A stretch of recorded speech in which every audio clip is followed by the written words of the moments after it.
So that's Swiss chard from James's garden, and I filled this little tiger stripe pumpkin with a stew that I made last night and then baked it up, and that's a yellow flash potato.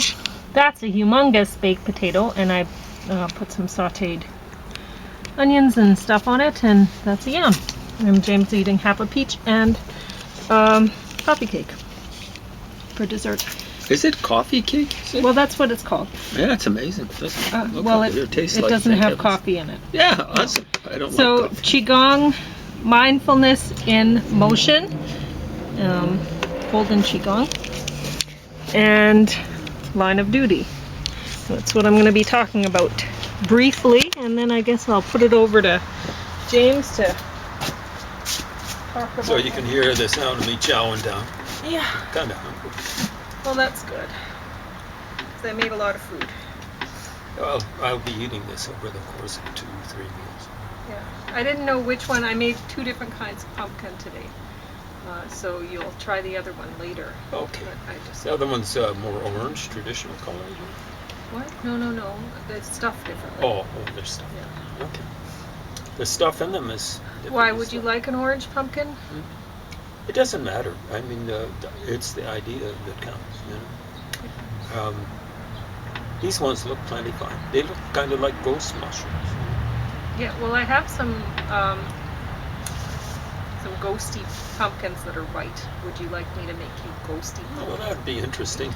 I would save them for around Halloween, or closer to Okay. Halloween. So a couple of more weeks or something like Yeah. that. And they should be a little more seasonal. But they're all seasonal now, really. Yes. Yeah, because we should associate them with Thanksgiving, Yes. stuff like that. And so on and so forth. They're a great meal to eat all the way yeah. through October. So Thanksgiving, I think, started off as, people giving thanks to God. Yeah. I don't believe in And God, well, I but guess I do the believe in being Americans celebrate thankful. their Thanksgiving in November, do Quite they a not? bit later. Yeah. I think it's like, is it the 3rd week? So you might want And to in keep November. going eating pumpkins all until then. Yep. So I Feel don't good believe about in it. God, but I do believe in being thankful. Certainly, yes. And Pauline says, we're thankful for this. Just said, Yeah. probably at least once a week, maybe more than that. Yep. It's important to be thankful. It is. So this tape, it says it runs for 45 minutes, and wow, is it ever relaxing. I prefer this one to the other one of his that I will be reviewing. I've already watched it before, and I'll be working through it again. So you're not just watching these, you're actually Well, I'm working trying to through work through them, but I can only do very little at a time because I don't want to hurt myself, and That's the most important thing Yeah. when you do these things. my back isn't great, and a lot of these motions, especially the ones where the twisting ones, I'm like, oh, I don't know, Yeah. right? That would be a bad idea. I have to be careful. I don't want to be out of commission for months. So If it got really bad, it could be forever. yeah. So anyway, I careful about it. I watch the stuff and I go, okay, well, could I adapt this a certain way so maybe I could do it or whatever. Not too, right? And I'll say right away, even when I tried doing Qigong, I wouldn't try to do it every day now. I'd like maybe every third actually. And not for very long. I maybe did 10 minutes and that was enough a couple days ago, and then tomorrow I'll try to do another 10 minutes and see if that works out. But when I used to do Qigong more, I never was, you see people like he does it, he looks so lovely. I did not look like that. And I don't. I know that, and that's all right with me. Let's have a look But at his... Mr. Qigong. He looks to be in pretty good shape. He is in good shape. I mean, you see him do these motions, and you might look at it and go, well, he's barely moving. Yeah, you try to do it. Or 45 minutes and see how you're feeling. Yeah, the important thing is to keep moving as long Yeah. as you can. He doesn't move very much. He's really slowly, and the things, it's repetitive and, peaceful setting that he's doing it in. You see the ferns and the water, the stream in the Does background. it say where it's filmed? No, but it looks I can like... just see it being New Hampshire or something like that. I don't know. It looks like Vancouver or something, but Oh, well, I don't know that's where. similar kind of I don't know where he is. territory. No. I could look it up. Mhm. It didn't occur to me that I should. You shouldn't, but... I mean, it says it's manufactured in the USA, so I don't there know, you go. maybe Oregon somewhere? Or, there we right? go. Not far away I don't from know. Vancouver. Mhm. I'm just guessing here. I really don't know. But it's beautiful. Wherever he is, it's beautiful. And it's beautiful watching him. So even if you're like, I don't plan on watching Qigong, it's peaceful just to watch him doing it. So just give it a watch. Got top of the stack waiting for me. You may as well do it. So, Line of Duty Series 5. Now, this one, it was so, I guess Series 5, this was around a while before this one came out, but honestly, the first disc, the first episode was the worst. I just had a hard time watching it. I had to stop, go away, do something else, go back. And eventually, I sat down, wrote poetry, and I got through this thing. But it wasn't entertaining. It's about police and police corruption with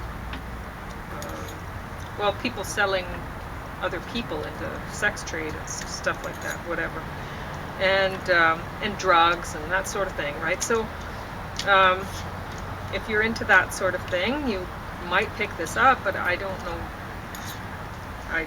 why you would. I don't know why anybody would want to watch this. It was incredibly boring. And at the end of the thing, they have such and such a guy is still the head of the da-da-da-da-da, and such this happened to so-and-so and whatever. So, I don't know, maybe these people, or this is based on real police, or maybe they're... Like, I was thinking, yeah, that sounds like a Blair Witch sort of thing, or whatever, that they've just made that up at the end. I don't know, and honestly, I just don't care. Either way, this was boring. So that's all I really have to review. How's your pumpkin stuff? It is awesome. What you stuffed it with is really good. Is it the spice, or? Well, it's that stew. It's, wow. I'll put the recipe. Very good. I'll get the package. It's livening up the actual pumpkin. So, of the pumpkins that you've had so far, is this your... This is, I'd say, about the best. Okay. Now, I'm really hungry right now, so that's... Well, that's good. Part of my reception.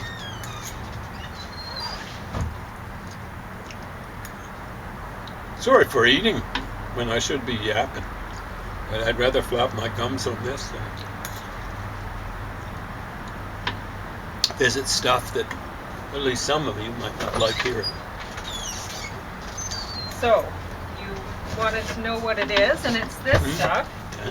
This crock pot. Holy smokes, Yeah, so it that's comes in a package. Yeah, so that's what James has been eating quite often as a soup base, and I just make it a lot thinner. Yes. But this time I made it thick. So I put what did I do? I sauteed a mixture of bell peppers and onions and garlic and celery. So this is above and beyond. This is just the seasoning. That's the seasoning. Yeah, okay. And then I, once that was sauteed well enough, then I put the carrots on top of that and diced up yellow flesh potatoes and put that on. And then I just covered that with water and that package of this.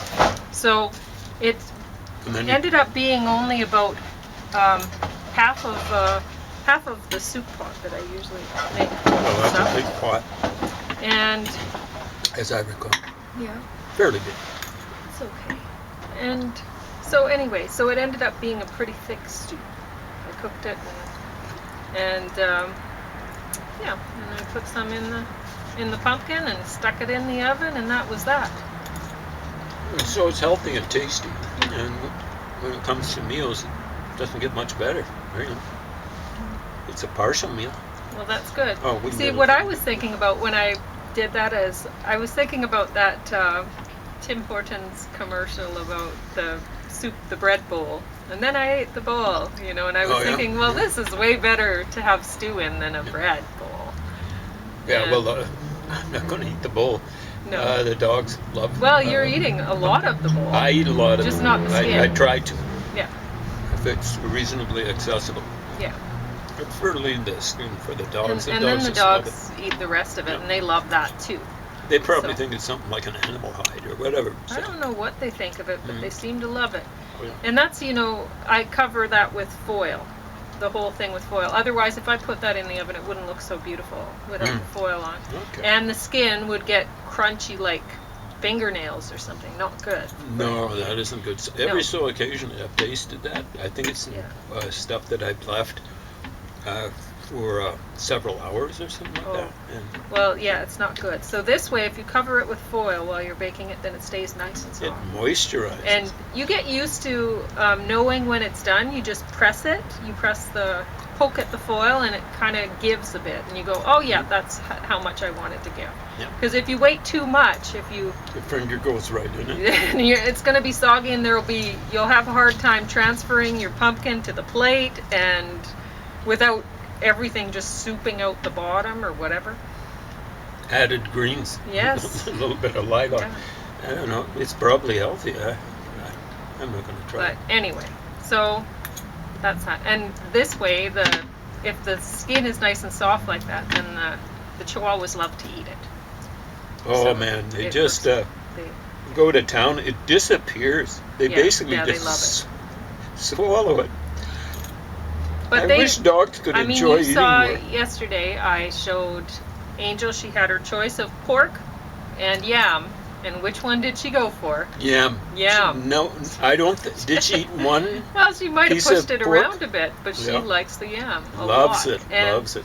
And they all do. They really. all do. Mm-hmm. And we found that they love all sorts of wild things that I never would have guessed. At first I thought, oh, real raw carrots. Of course, it's like chewing on a stick or a bone or whatever. Oh, they love carrots. And Yeah. They love Doesn't carrots. matter That if they're makes sense. cooked or fresh.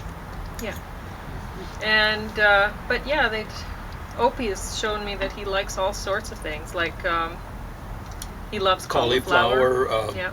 No, he doesn't get the crowns, but No, I he'll usually chew just it give right him the down stem to the bit, but he the gets stem. rid of Yeah. everything except for the leaves. He loves that stuff. So What else does he like? There's a green thing like that he likes. I don't know. But it seems like cauliflower is his favorite of that sort of stuff. Yeah, he loves cauliflower. I won't say like it more than yams. No, he The loves yams are just really bell delightful. pepper. They love bell pepper tops. So if I give James the most of it, without the seeds and the top bit, then he'll eat the seed bit, everything that I've put except for the stem. That's it. Just takes care of it. And tomatoes. He loves tomatoes. Yeah. When he gets this, he'll chew it right down to Yeah, just all leave that'll the be stem. left is the stem. Yeah. Really clean. Yep. Efficient. But they're all pretty much like that. He's just a little more motivated, I guess. So He how's is your bigger Swiss than- chard from your garden? Did you eat it yet? Not yet. I haven't started. Okay. I'm Yeah. saving it for a little bit later. Well, I should have a piece right now, so you ask. That's pretty good. You grew some good Swiss chard, did you? Oh, yeah. You know how those things taste. They taste kind of like earth. Very much Yeah, like well, earth. my favorite way of using Swiss chard This has is butter to, on it, right, or something like No, that? I didn't put No anything butter. on them. Well, So- still tastes pretty tender. So. My favorite way of using Swiss chard is to use them like cabbage for making cabbage rolls. So, but I do it differently because this Swiss chard, the leaves are thinner. So I take the stem bit out where it, just leave it at the top part, and I take all the bottom part off where it's thick, and then I cook my rice and mix it like however I want to mix it. And it doesn't have to. Sometimes I'll make different kinds of cabbage rolls that taste totally different, like with raisins and stuff in them. And anyway, and so then you roll them up and you put them in the slow cooker, and you put a heavy plate on top so that they don't move. Like you pack them tight and you put a plate on top like you would for making dolmades, and then cook them from there. So you can put the tomato, a tomato sauce or soup or whatever on them and cook and until they get good and soft, and that's that. Now, dolmades have what, grape leaves around them? Yep. There we go. Yeah. I wonder if they're related. What? I wonder if they're related. Oh, I've thought that too. Yeah. I've thought that it's probably, somebody moving from one place to another and goes, what am I going to use to make my dolmades here? And it's like, well, they have cabbage. I guess I'm going to use cabbage to make this. Which is the original? Yeah, I don't know. Muslims It might moved have all went the around. other way, yeah. So it's hard to say. A lot of people don't realize this. That they stomped the Russians. Stomp, stomp, stomp. And the Ukrainians and the Poles and Eastern Europeans. They were stomping they're still stomping Eastern Europeans. And Well, given that around Constantinople. tomatoes are not very new to the old world, I've just figured that it came from dolmades and went to cabbage rolls, but I don't know. Exactly right. Yeah, tomatoes that came from the New World. So. Yeah, and they weren't there until quite recently, really. Yeah. So that's what I figure. I don't know though. It's amazing how That's just a guess. I have no some idea. things were adopted. Turkeys came from the New World. Yeah, that's It didn't right. come Yeah. from Turkey. People just Now the love story goes it was the Turks that, imported them well, or just spread them around. they did some, according to the story I've heard, they did some breeding with them and made them bigger. So Oh, okay. who knows? Now there's a lot of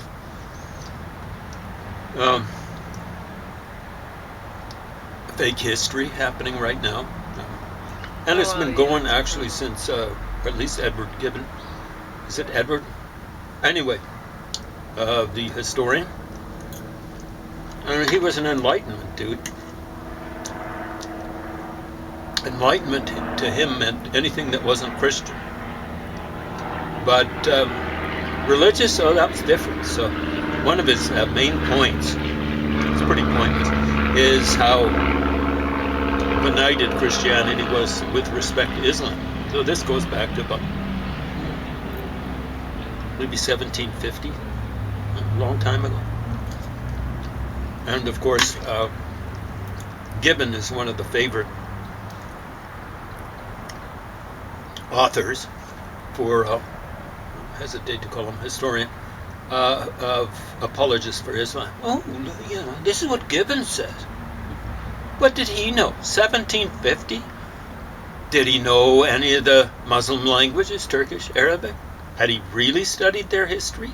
I mean, part of his history includes that sort of stuff, but anyone who looks at history at all objectively realizes Islam has been an anti-enlightenment force right from the freaking beginning. No, not from the beginning. It was maybe enlightened with respect to the Arabian Peninsula, but only part of it. It was not enlightened when it came to the Sabaeans, people in roughly in present-day Yemen.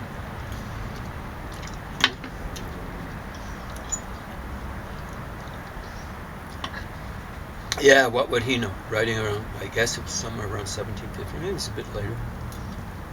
Enlightenment. And there are people nowadays, again, anti-Christian. They consider themselves enlightened, although they don't like the Enlightenment. Too capitalist for their taste. But so they don't like capitalism, they don't like Christianity, they don't like Judaism.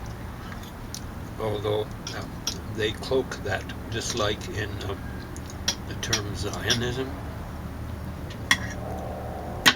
And they don't like basically anything white aside from their own behinds.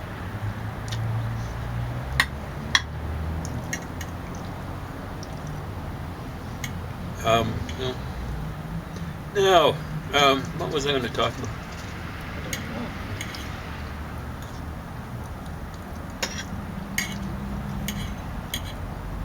Well, just in case someone hasn't tuned into college football, I don't know if it started yet. So it sounds as though increasingly it's selling here in Canada. I'm not talking about Canadian college football. We'd have to kidnap people to watch Canadian college football. But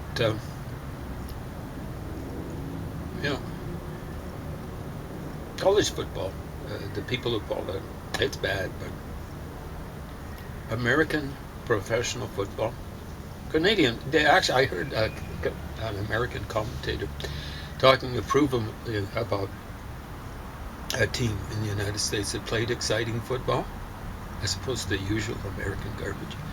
And he said something to the effect of they learned well from the Canadians. Canadians know how to put on a show. Look at hockey. Look at Canadian football. Americans, I don't know what it is. Like, it's a Canadian, and I think at an American school, but a Canadian invented basketball. And basketball, oh man, Americans get hold of it. And they gotta have timeouts. The Europeans, when they play basketball, they don't have nearly as many timeouts as I recall. The idea is to play basketball. The Americans got to fit in ads. And they do the same thing with football. The end of each half, they have timeouts, official timeouts, and all this sort of stuff. And it's stunning. It's for fitting ads and when the game's supposed to be exciting.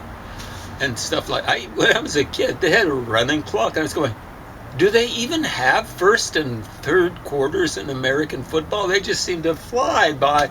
And then you're going, man, my team is playing, and I wish the game were over. It's so boring. The worst is American basketball towards the end of each half, but I think it's generally at the end of the game. It's just, when will this end? It's just a parade of ads while they huddle up, as it were, and discuss what they're going to do, like 2 hours from now when the next play is whistled in. You guys are stupid. And I can remember running across a fairly big guy, I think he's Mormon, and he was saying, the best athletes, he's from Southern Alberta, the best athletes are basketball players. I'm like, what?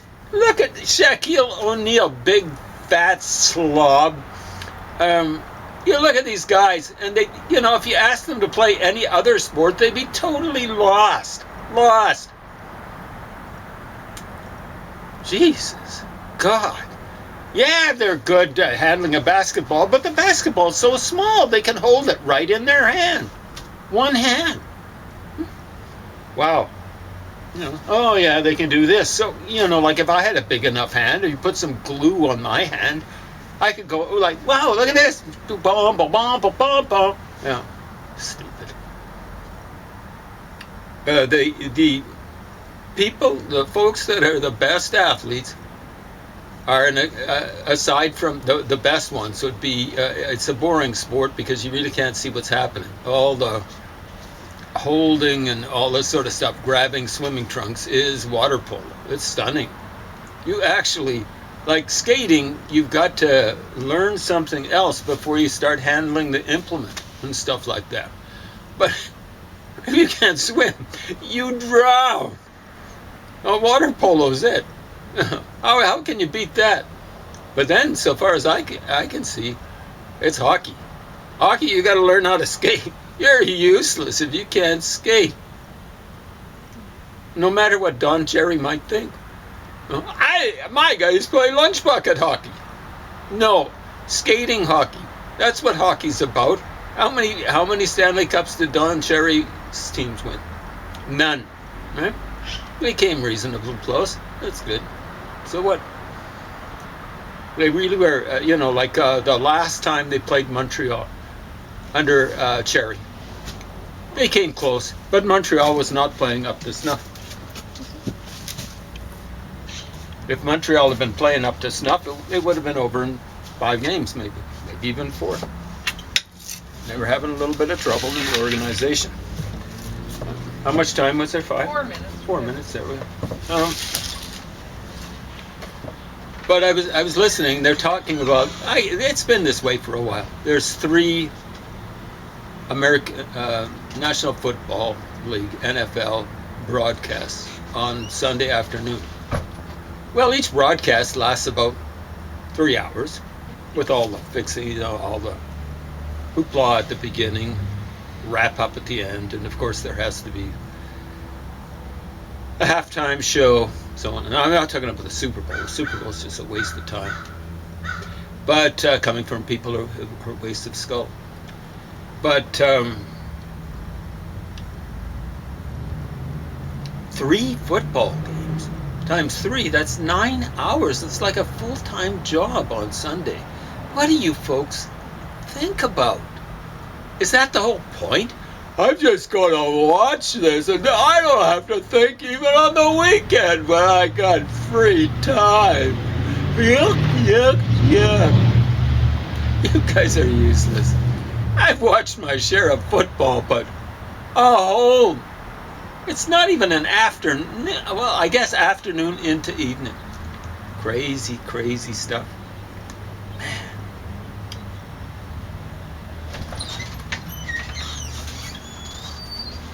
You get a life. I'm just talking to the folks. The occasional person who might stumble in here. I lecture the lefties. Not enough, but maybe enough. But I like lecturing the righties too. I won't say they're equally bad. I mean, some of the righties are just nuts. People who stomp around in camouflage in the city. Look at me, I'm camouflage. That's the whole thing. It's opposite of camouflage. And people are walking around in military or hunting camouflage. Get a life. Don't go around threatening people with your image. Look at me, I'll kill you if you criticize Donald Trump. Look at me, I'll kill you if I see you wearing a mask.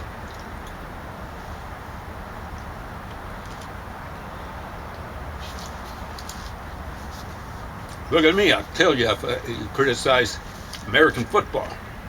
Or humping around on a motorbike.